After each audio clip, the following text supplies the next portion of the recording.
হুম। দাদা আদাব। এই আপনার বকরি কয়টা বকরি? আমার বকরি হলো 5টা। 5টা? হ্যাঁ। আচ্ছা, যাক যাক যাক, সমস্যা নেই, বকরি আমরা তো উঠতেছে, সমস্যা নেই, যাক।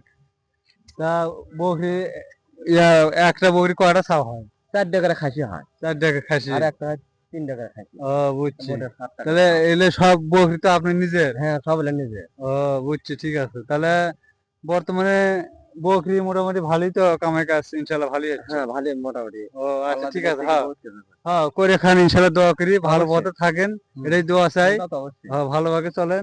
এই যে ফেসবুক ভাইরা, ইউটিউব ভাইরা, আপনারা দেখলেন আমাদের বগুড়া জেলা সোনাতলা থানা 4 নম্বর ডিগের ইউনিয়ন চিল্লিপাড়া ভাড়ালি, এই জায়গায় আমি ভিডিও করলাম বকরি বিষয়ে। আমি ইদ্রিস আলী সরকার।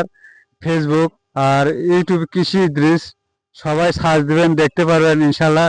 সবাই ভালো থাকবেন, সবারই সালাম।